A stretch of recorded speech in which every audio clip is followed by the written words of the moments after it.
Greetings, community. Another fine Saturday morning, which means Artist Alley. That's right. It's me, Kevin, from 1-2 Comic Talk. It's a great Saturday morning. I'm really grateful just to be here and say hi. You know what I mean? I've had, again, another privilege to be able to not only wake up, but to be able to have the fortune to be able to interview another fine writer. Before in which that we do that, I want to bring in my co-host and who has been here with me from day one on Artist Alley, Christy Shin. Hey, Christy, how are you? Doing good. Now I've got my black cat in my lap now, so she's not using me as a prop to put her fat ass up on the chair, on the desk. Well, I appreciate both you and the cat being here. Yeah, and right. Always, you know, I mean, you've helped me through all these things, and this one in particular, it just kind of worked out that when I went to go to a signing event that you were holding, not only to pay a little patronage to both you, but to the shop, but we ran into this individual who we're going to bring on today. So without further ado, I suggest that we go ahead and bring in a Mr. Nicholas Doan. How's it going? Say, Nick. It's going good. How are you? Can't hear my nose. I'm good. I'm alive. Can't stop me. Hey, Agu. We appreciate you being here. So, yeah, hey, you know what, Nicholas? When I went to a signing event, you were speaking with Christy. I don't know if you guys had a past relationship that you knew one another, but I saw you talking with her for a while. Oh, yeah, I've known Christy a while. You know, we both do the same thing in all the same places, so. And yeah, it's hard not to know Christy with so much personality. I was like, oh, yeah, no, I've only said hi to him every convention I've met. He's only backed like quite a few of my Kickstarters, actually every Kickstarter. Thank you. And then like, no, I never saw this fucker in my life. I don't know what you're talking about. But no, I know Nicholas. I think we've known each other like for 3 years or something on the concept. Something like that. I can't count, so. Oh, I can't read. I've had that said to me. There you have it. There's the relationship right there. Yeah. It's funny. I've actually said to people, hey, you want to read something angry and mean? It makes people laugh. And he says, I don't read. I'm like, then why the fuck are you at a comic convention? That's the stupidest answer ever. Well, that's why he writes. Yeah, there you go. I can't read. So, Nicholas, I appreciate you being here. And you're here for two reasons. One, to talk about the book that's behind me. And two, to actually speak about a future project that we had dropped the Kickstarter link to in the description. So before in which that we kind of jump around and get a little, chaotic, how about we bring some semblance? And if we could talk a little bit about yourself to the community so they can kind of, get a little feel of who and what you do.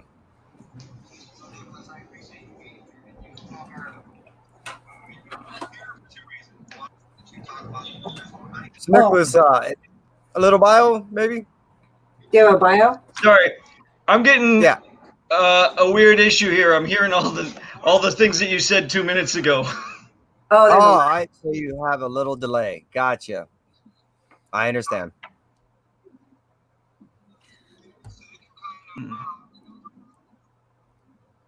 Yeah. So anyway, when you get a chance, talk to us about Monster Hive when the internet's not going.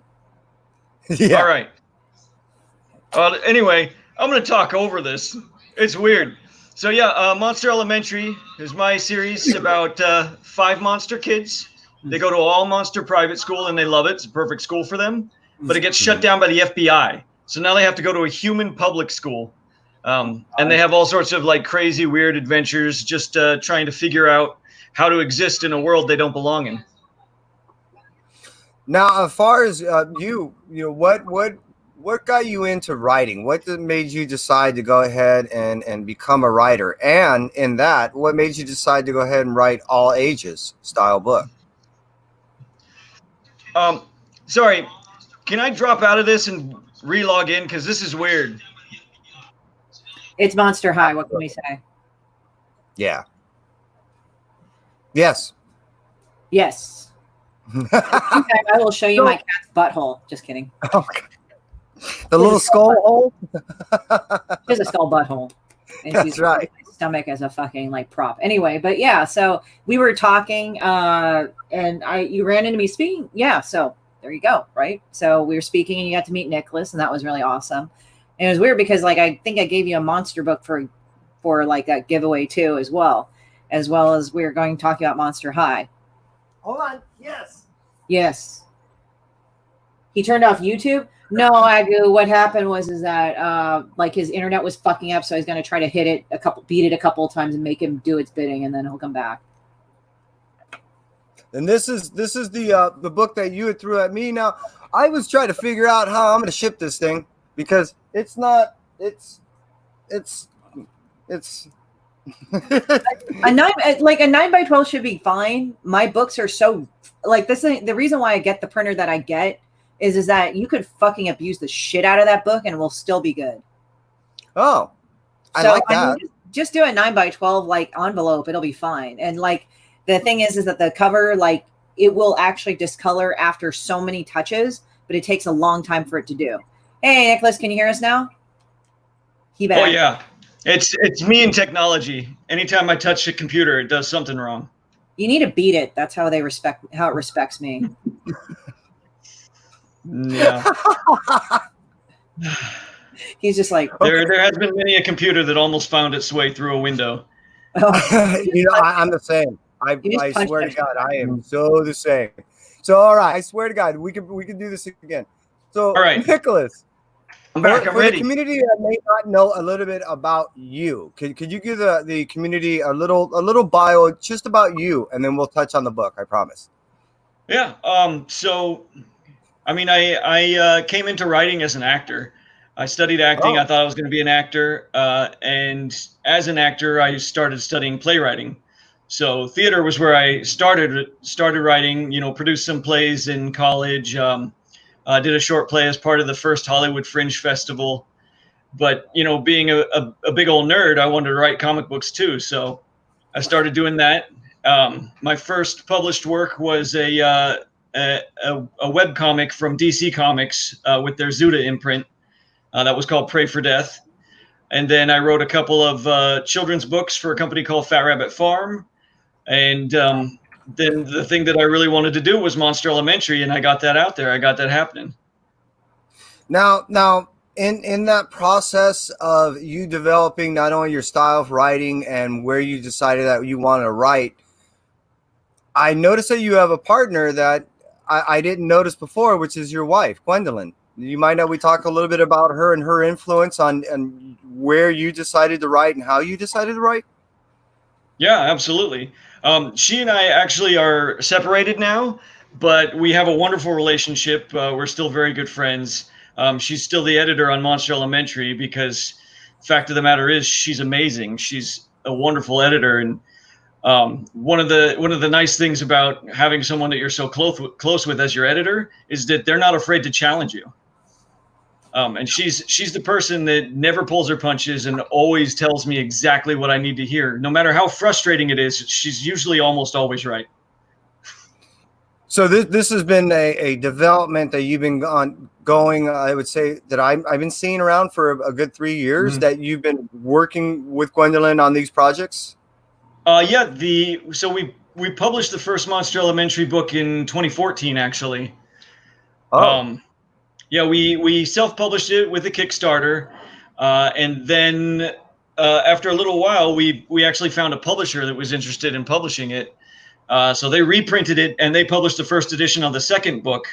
And then shortly thereafter, we discovered what a lousy publisher they were. So we actually stepped away and self-published again. I remember those conversations you had with them, and it's just like, sucks. Yeah, it makes a lot considerably more difficult when you want to get your love child out there. You know what I mean? I get it because it's just an uphill battle on an uphill battle. Makes you want to gore dance the film. So if we then can talk about the actual title of Monsters Elementary, how did you come to develop this all ages title and with multiple, like an anthology style of writing? Yeah. It actually started with Kanan Grawl. He co-created and designed the characters, and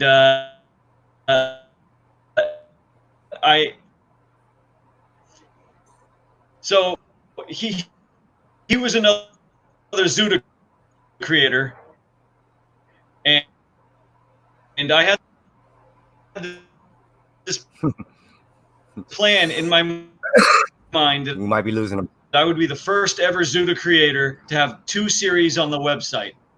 And he and I were on a panel talking about Zuda comics at Comic-Con, and he opens his mouth and says, "I want to be the first ever Zuda creator to have 2 series on the website." In my mind, I was like, "I must destroy you." But then I had the better idea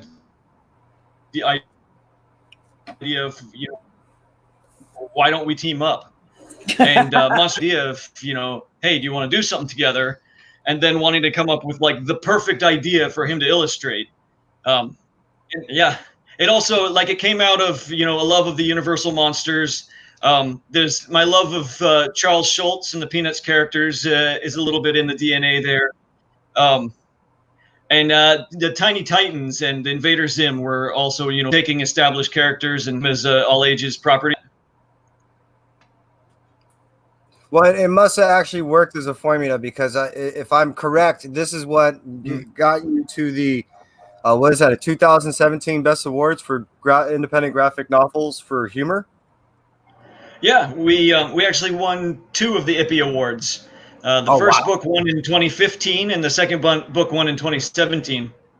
Nice. So yeah, the independent publishers like us. Nice. Well, I have to admit, I end up picking up some of my favorites inside the book that you had given to me. There's some in there that got me to really laugh out loud, and I admit that to me, this is the almost a stereotypical style of book that you think of when you want to read to your child at that age of that 6 to 10, that you put him to sleep at night and have that single story that you want to read.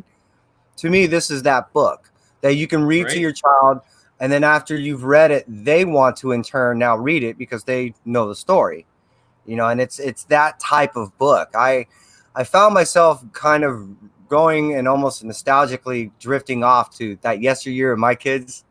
But enough about me. Let's go back to, like I said, you decided to choose to write in all ages where, there's so many avenues that you could have went. So what decided, how you come about deciding to go to this? It's not an easy path. We may have lost him again. It might have hiccuped a little. So. We're okay, guys, we're in an interdimensional time portal, so we're really sorry about that. We were talking to the Nicholas of the future, but he's kind of glitching from the past and shit. There he is.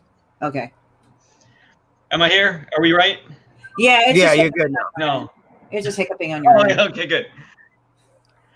Yeah, so the choice to go with all ages, it came right after Pray for Death, the series I did for DC's Zuda imprint. Which was this, horrible, grisly serial killer story. And, just spending all that time getting into the mind of a killer and coming up with sick things for the artist to illustrate. It kind of left me wanting a palate cleanser. So that was when I started thinking about all ages stuff and things that were just like fun. And, comics lost a lot of fun things at that point. There's a bit more coming now, but, those the late 2010s, I guess that was around 2008, 2009. That time there was a lot of grim and gritty, and there wasn't a lot of fun in comics, and I really felt like that needed to come back, and that was what was really missing in the world. So it was almost like a cathartic write for you then. Yeah, it felt great. It was a lot of fun. It was. There's a lot of challenges with all ages because, I'd love to see what happens if Christie writes all ages comics because I can't imagine her mouth. her mouth it'd be giving about out all ages material.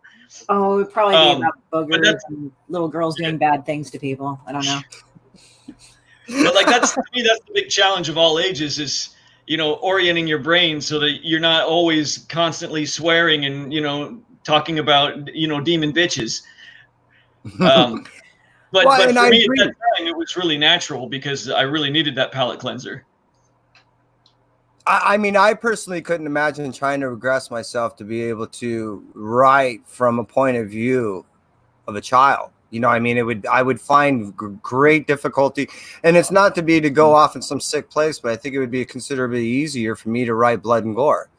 Right. I'm just saying it's that turned out to be really easy for me because I'm so childish. The thing is that like actually like you can tell like kind of when people are doing stuff or writing things like what they kind of go through if you look at their biography. Like one of my all-time favorites is Johnny Ryan, and he draws ultimately disgusting shit. I haven't shown you half the disgusting shit he draws, Kevin, but it's bad. It's like so bad.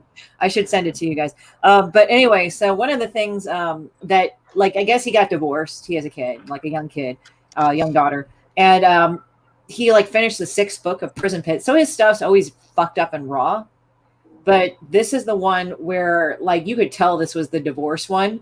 I mean, and it was just like cannibal fuckface, like killing and dismembering and destroying all these other like monster criminals. And all he's saying is like, fuck you, fuck you, fuck you, fuck you. And like, is that your divorce?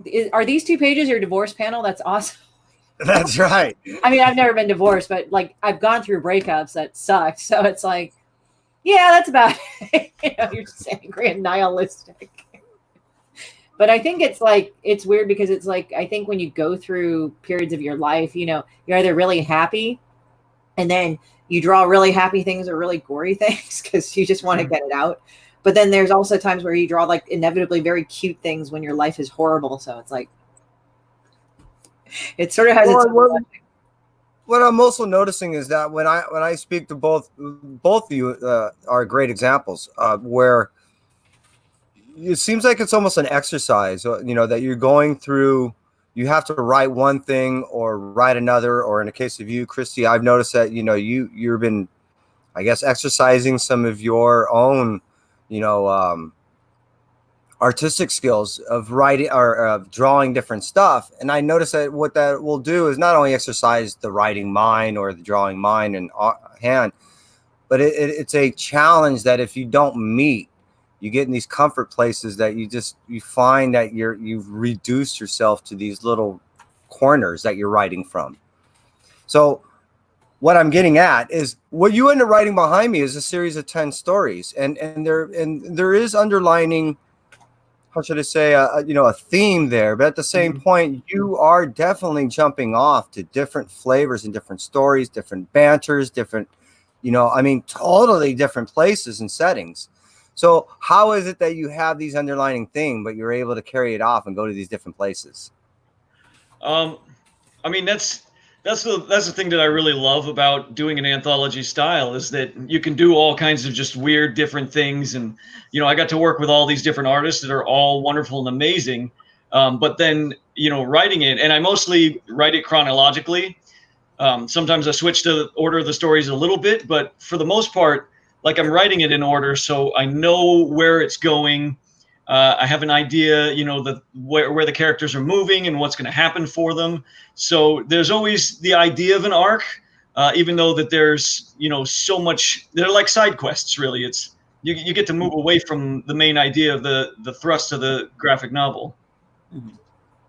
So I really believe that that's a great way of describing it, is all these mini quests, mini adventures. Yeah. That's how I felt when I'm reading these things. I'm like, especially when I got to, what was my, I got to, the Egyptian Curse, the last story. Right. That was, to me, the greatest adventure out of all of them. That, and then midway through, there was another one. But again, it seems that that's another theme that you keep touching on, is these quests, these adventures. You know, I mean, even the first story, which was one of my most enjoyable, where it turns, okay, I'm spoiler people, sorry, that it turns out to be essentially a dream, but it was a whole adventure in it. You know what I mean? It was a vivid adventure, and we've all lived it. You know, and that's another thing that you touch is things that we all have touched as a kid at times in our lives where we've had either these vivid dreams or cases of encounters with friends that, you know, they're not getting certain point of views.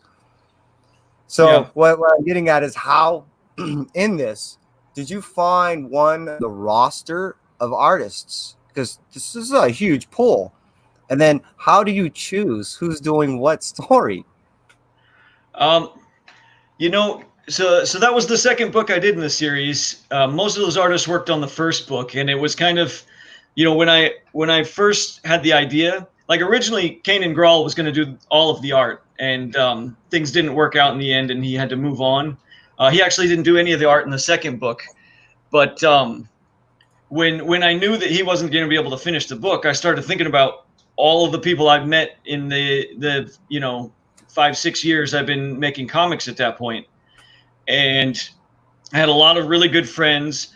I knew a lot of people that were, you know, looking to move in, and there are a lot of people I just found on the internet.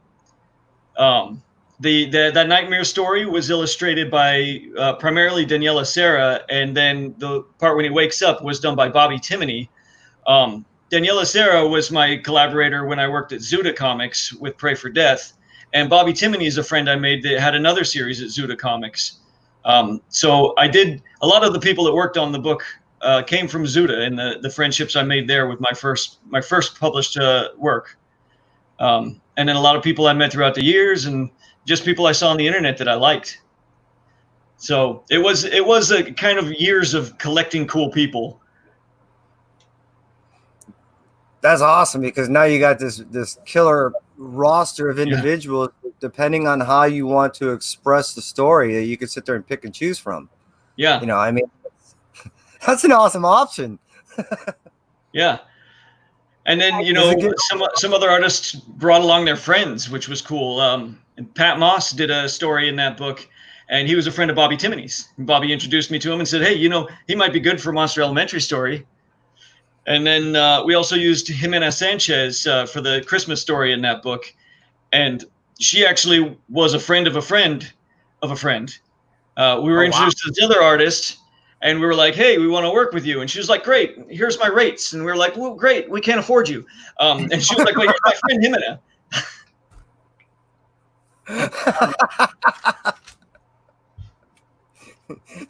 But you have to admit that with that type of roster and those type of individuals, it offers you a way to be able to better express yourself in your writing.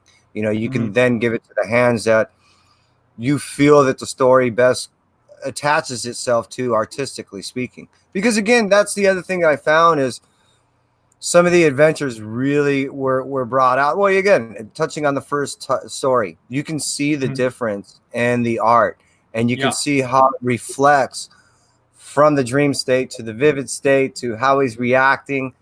And it was depicted correctly in my mind, because it allows you to go ahead and differentiate between the two, which again it's not something that most people have the luxury to be able to do. Yeah, that was the first idea I had when I realized I might have to get other artists involved in the book. Like when I first found out that Kanan maybe wasn't going to be able to do all this, the first idea I had was, well, let's go get Danny Serra and have him draw a Nightmare.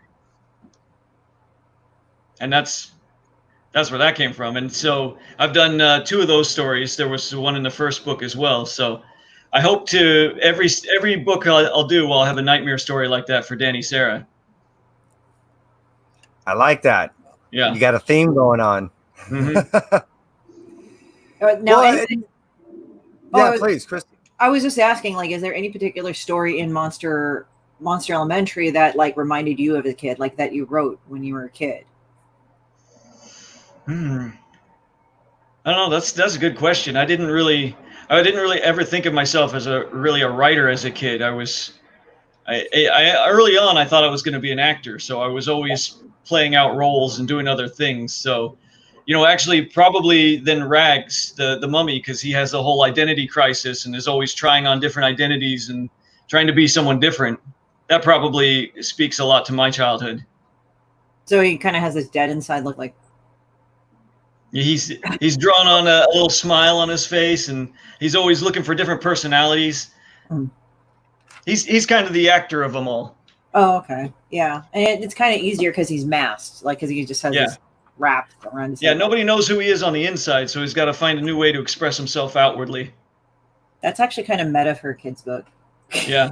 It's just like. Yep, those are the strong themes with all the characters. Is, as comic creators, I think we probably understand feeling like the outcast. And that's a lot of the thematically what's going on here. Every character has a different way of interacting with how they don't belong. Well, I think it's like this. I can relate because like my mom used to get mad at me a lot about a lot of shit. And I actually wasn't a little fucker when I was a kid. I was actually a really good kid, but I just had a lot of like pressure. And then eventually when I just said, well, fuck it, I'm just going to go do what I want. I mean, when people go, when I do what I want, they think, oh, I'm going to just take massive amounts of hard drugs and have tons of promiscuous sex and just do stupid shit. I'm like, no, I didn't do that. I just drew really fucked up shit all the time. And it kind of came in stages because my mom initially said, why did you say fuck on Twitter? Don't say fuck on Twitter. That's not professional. And I said, okay, well, there's other people saying kill this person, kill that person. I think I'm fine. And they're just like, she didn't understand Twitter.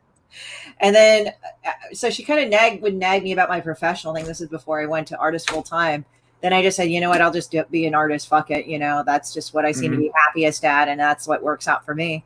And when I started drawing this really awful, horrible shit all the time and making fun of things and just being a general asshole, people like actually like that. And now my mom's like, okay. So when I put up stupid things like we were all cum, like in the United Colors of Benetton shit, like my mom just actually like, there are times I've thought like, not like, I mean, I think when you're a kid and your mom's around or your dad, whoever's the one that tells you that's not right.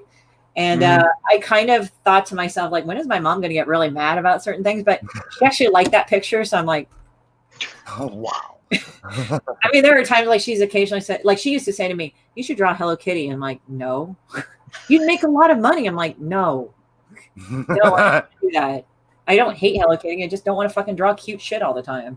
I don't feel like actually really drawing cute shit half the time. But yeah, it's just funny because but it's just funny that way. It's like how parents are. Like you just kind of think, did I do something? Let me see if this.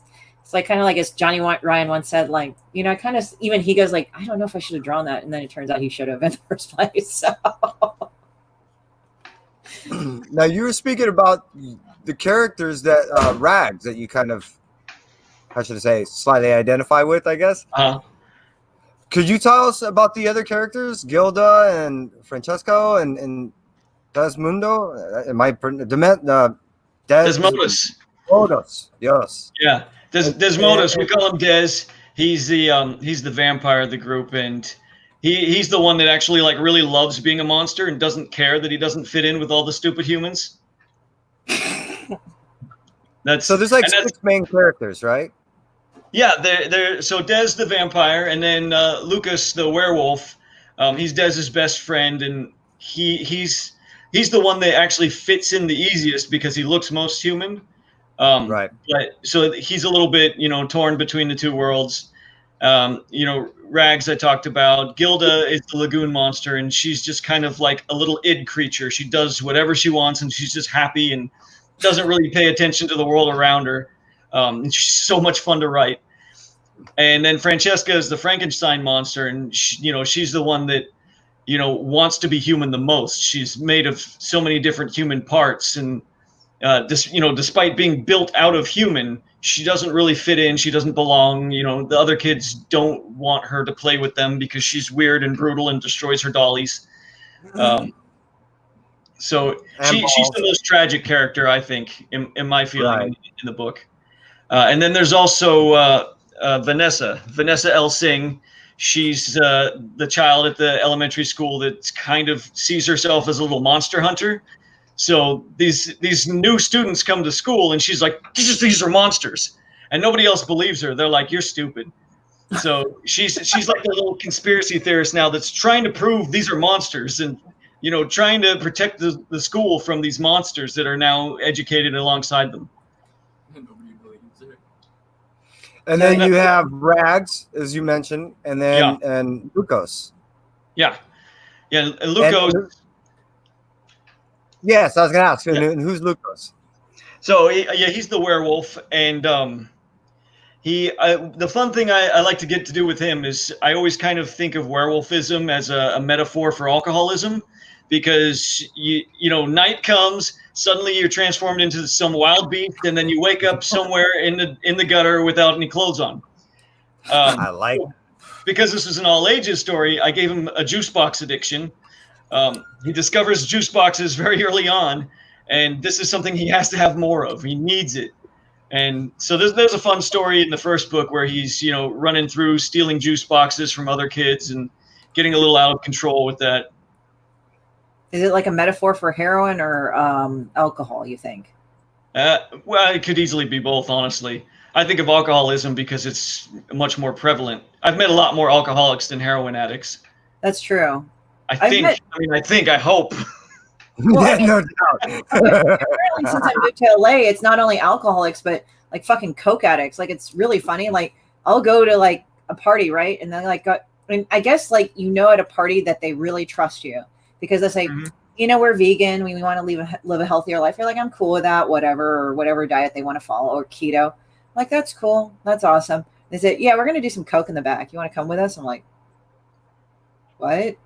Right after they told me they were vegan, I'm like, yeah, you know, I never thought about that and considered whether or not Coke is vegan, but I mean, you use gasoline. That's like from dead dinosaur parts. So I guess no. No, You didn't get their consent in doing it. That's what I hear. I'm not sure. I'm kind of like that kind of makes me false vegans. Well, I guess it's purely an LA thing. Like, people go like I talked to some people and they're like, yeah, that's like an LA thing. It seems like I'm from Northern California. So when they say, no, we're vegan, it's like, you want to do Coke? I'm like, what? The fuck? That's good. Yeah, it's just like, yeah, let's do some Coke in the back. Like, yeah. All right. Here's your veggie burger, and here's your line. Yeah, that's right. Yeah, and it's like, yeah, I have a deviated septum. I better go and snort some Coke now. I'm like, that's even better. It's doctor prescribed. It's medicine. It's medicine, God damn it. It's all natural.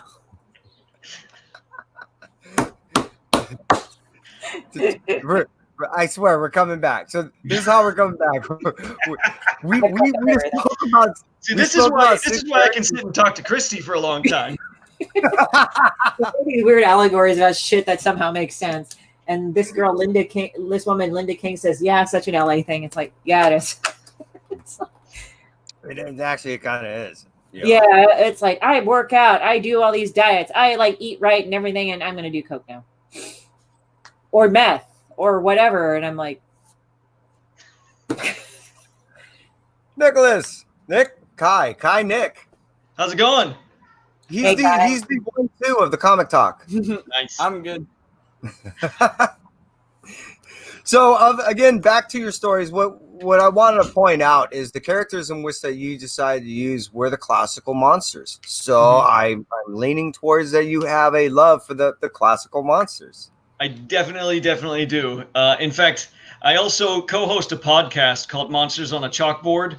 My co-host Brittany and I, we just sit and talk about classic monster movies. So that there's definitely a love of the Universal monsters in my life. Yeah, I mean, I don't know what more to say about that. I don't understand why anyone doesn't love them. They're such weird movies, a lot of them. They're so much fun. What I've noticed actually in the community that we reside in, the comic community, seems that there's been a huge resurgence, and not only in the classics as far as the classic monsters, but in horror in general.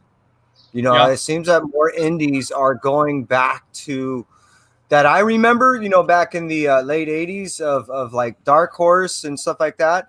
People are kind of gravitating back to those harder, more aggressive, adult-oriented style of horror. Just because it's what good horror can be found these days, or at least decent.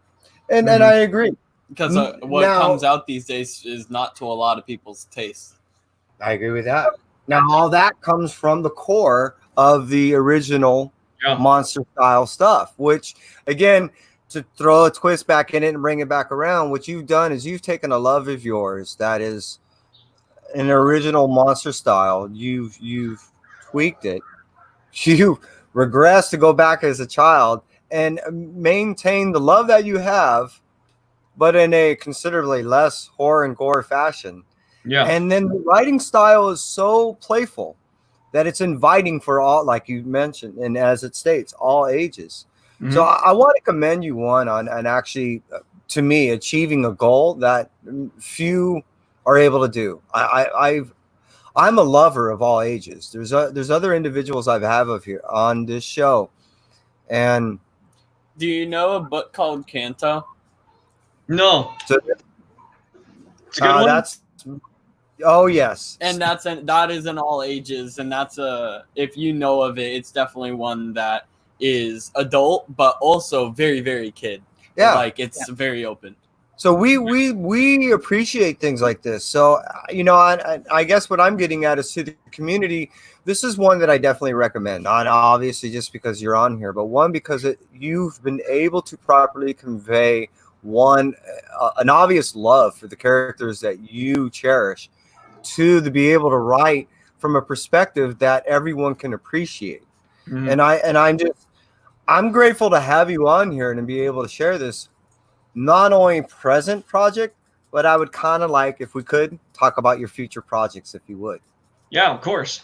I'm actually, so there's going to be more Monster Elementary, that's for sure. The third book is written, and we're hoping to go into production on that fairly soon. It's I'm waiting for the editor to get through and get me some notes back, and then we can really get our mind set on moving forward. The other thing that I'm doing right now is I'm getting back to my serial killer roots, and I actually haven't talked about this anywhere else before. So technically, you're getting an announcement. So let's pretend that's a big deal. But I'm about to start art on a new graphic novel. It's a 4-issue miniseries. It's called The Kid and the Ripper, and it will pit Billy the Kid versus Jack the Ripper. It's a Western serial killer story that I'm super excited about. I'm a big old nerd about Billy the Kid and Jack the Ripper. So this was like the thing that I've been trying to do forever, and I get to do it now. I'm doing it. I hired an artist named Jake Bilbao. He's done some Wolverine comics, so he's super cool, and I can't wait to see what he does. And that's gonna be going up on Kickstarter in probably fingers crossed, maybe September, maybe October. But yeah, so I know you put the Kickstarter link in there, so anyone that's excited about that, follow me on Kickstarter and you'll get those updates. But this is one that it's going to be definitely more adult. I keep showing it to people. This was the thing that killed me. I show it to people. I'm like, yeah, it's basically a Western, and they'd be like, this is grisly. So I keep forgetting how violent this book actually is. Yeah, well, like I said, another thing that's hitting hard is the Westerns, and because there's I'm not a Western guy at all. Mm-hmm. I'm reading 3 Western books right now. Nice. Yeah, and they're all horror related. They're all mystery and horror related. One's a little vengeance, but my point being is that you've really tapped on to right now what's actually really relevant and prevalent. What's going on in the industry right now? Yeah, Christy. Well, the thing is that with Westerns, it's kind of the big unknown, because Go West, it's untamed, it's kind of lawless, it's kind of wild, it's kind of not known.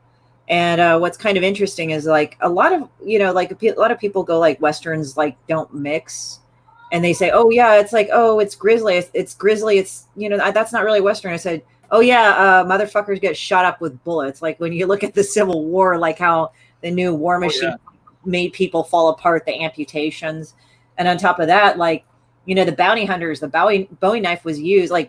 I'm kind of a gross fuck sometimes, but you'd probably appreciate this, Nicholas. There's sometimes when they would have bounties on people, you couldn't carry their head around because it would smell after a while. So they would actually preserve their shit in brandy, they cut the head off and put the thing in brandy and just carry it around. A waste of brandy.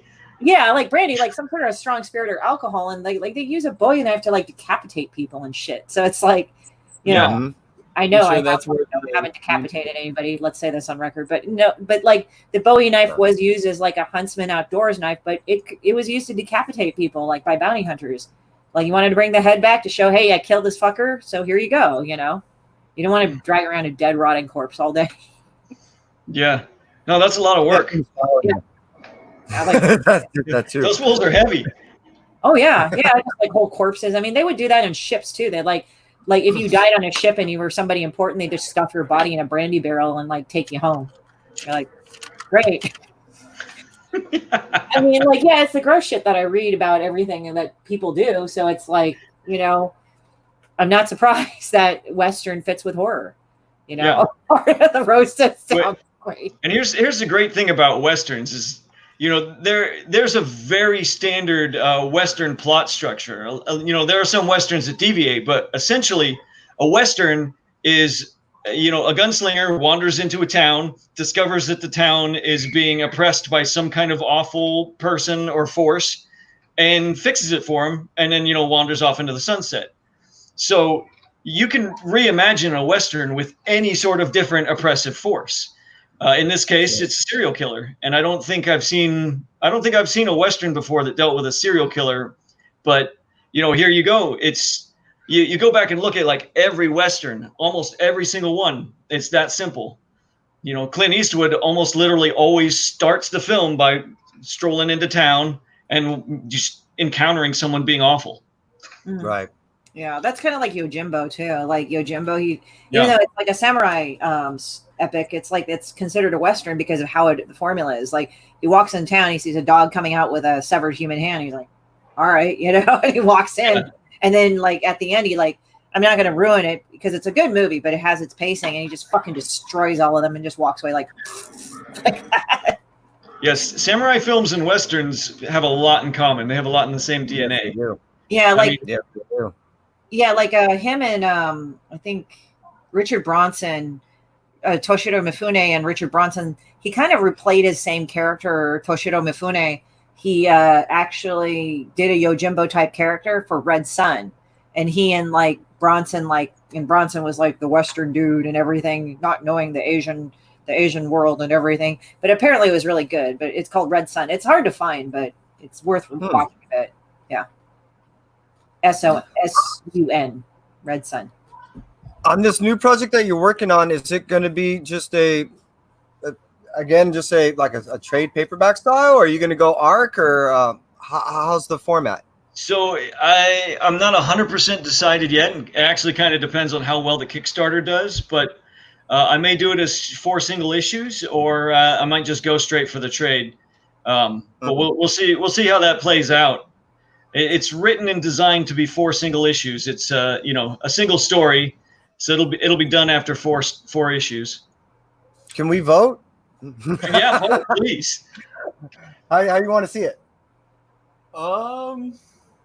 I want to see it as a trade. I like trades just being done all in one. And I like separate issues because I like multiple covers. You like having the sets? I like, you know, and having me. the different covers. Yeah, I'm an A and B kind of guy. I like I think for me, covers as opposed to one. So I like the art. I would like 4 different graphic novels if they're graphic novel format, just because they hold up better than trades. Just because it's like, for me, floppies kind of suck. I hate saying that because it's like, I understand, but it's like there's like, just as a creator for myself, they cost so much compared to what you get, and it's just easier to charge more for a graphic novel. And also graphic novels hold better by reading, because I like to read stuff, and I do appreciate, mint condition, but sometimes I just need to read the fucking book, and I only have so much space in my house and shit. So I'm definitely encountering that now. I'm looking to build. I told my daughter, I go, hey, you're not using this room in your closet, right? I'm going to build some drawers in here so I can put my comics in there. So I get where you're coming from. Yeah, it's fun to go and collect the single issues is always my feeling. It's like it gives you something to look forward to, that next one. But at the same note, when you're an indie creator and it's harder to make it available to people, going straight for the whole book is sometimes a lot better choice. Right. So I don't know. I've never published single issues, so I'm kind of it kind of sounds fun, but we'll see. Yeah, hey, again, however works best for you to go ahead and get the story out is obviously the route we as the readers want. But I just want to throw out there, you can obviously now as a reader, I believe in the creator's choice. Yeah, and I'm there with you. I'm there with you. Yeah, I was just kind of curious how it worked out, and you saw three different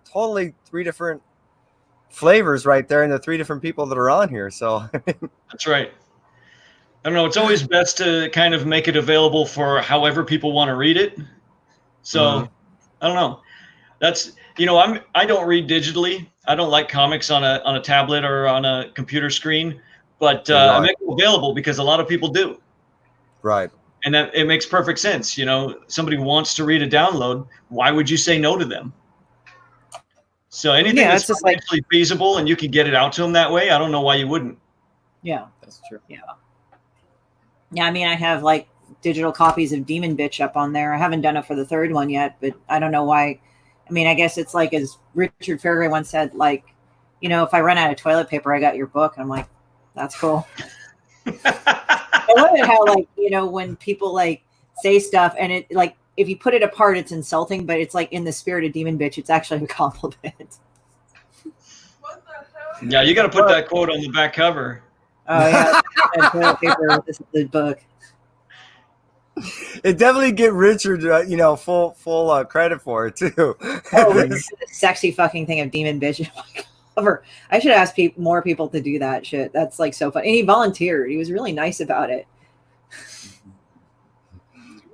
I think we really fully encapsulated today's interview. Is there anything that you would like to tell the community before we go? I mean, everyone stay happy and healthy, and it's important right now. And, support some independent creators. Go check out HorrorToraStudios.com. There's some really good stuff there. Hit up MonsterElementary.com. There's some really good stuff there. And, just all the independent creators out there, we've all got a lot of friends that are, not able to really run their businesses the way they want to right now. So I try to order stuff online from their shops as much as I can, and I think you should too. That was perfectly said. I can't put it any better. Matter of fact, after this interview, Kai and I are gonna have a little special announcement about our 1-2 Comic Talk indie box. We finally got some stuff. We'll tell you about that. And since we're speaking about that, there's a reason why. We have a signed copy. And that will be the prize that will go into the 1-2 Comic Talk indie box. Along with that, we will be throwing this out there. We'll do it accordance to Christy's suggestion. We'll throw this out there too. So, I can't agree any more than what Nick has said. A big thing about what Kai and I did was always trying to push and promote independent creators and artists. And I think that has been a whole theme of what we've done here on Artist Alley. And with Christy's help, I think we've been able to maintain that theme rather well. And from us, thank you, at 1-2 Comic Talk,